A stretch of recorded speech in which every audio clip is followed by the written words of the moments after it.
আসসালামু আলাইকুম ওরহমতুল্লাহি ওবারাকাতু। আজকে আমরা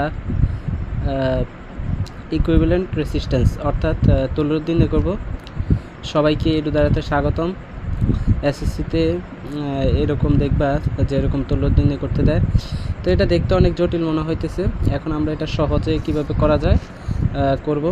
তো চলো দেরি না করে শুরু করি। বিসমিল্লাহির রহমানির রহিম। প্রথম এখানে আমাকে একটা সার্কিট দেওয়া আছে, বলছে যে এটা তুল্যরোধ বের করতে হবে। এখন দেখো এটা দেখতে কি সমান্তরালে আছে না শ্রেণীতে আছে, এটা দেখতে আমার মাথা নষ্ট হয়ে যেতেছে। তো এখানে একটা কাজ করতে হবে। কাজটা কি জানো? কাজটা হচ্ছে এটা যদি এ হয়, তাহলে এখানেও কি এ, এখানেও এ, এখানেও এ। এটা যদি বি হয় তাহলে এখানেও বি দিব, এখানেও বি দিব, এখানেও বি দিব। ওকে, দেওয়ার পর এখন আমরা যদি আলাদাভাবে এখানে একটা সার্কিট সিম্পলিফাই করি যে এটা কিভাবে করব। এখান থেকে দেখো প্রথমে উপরে আমার 6 ওহমের একটা 6 ওহম, ঠিক আছে, 6 ওহম এখানে দিলাম, সমস্যা নেই। এরপরে দেখো আমার আছে কি 16, কত আছে 16 ওহমের একটা আছে। তাহলে এটা কিসে আছে? এতে আছে, তার মানে এ থেকে দিব, এ থেকে আছে 16।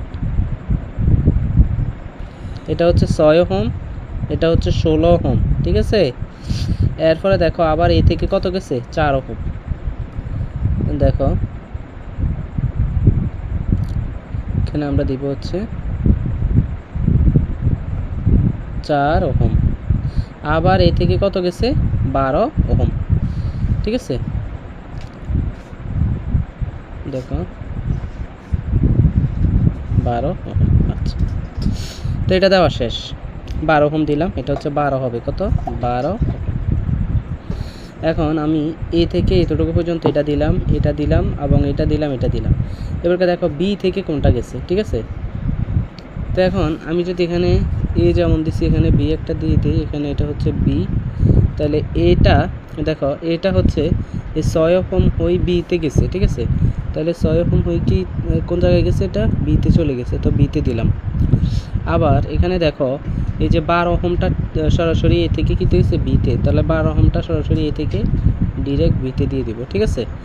এখন দেখো বাকি আছে কি এখানে দেখো এখানে একটা কি হয়েছে, দেখো এখান থেকে এখান পর্যন্ত আসছে, এখান থেকে এখান পর্যন্ত আসছে, তার মানে এখানে আমি দেখো এখানে একটা বিন্দু যদি দেই, এই বিন্দুর নাম যদি আমি সি দেই, কি দেই? সি, ঠিক আছে। এরপরে দেখো বি থেকে একটা আসছে, এটা হচ্ছে 8 ওহম।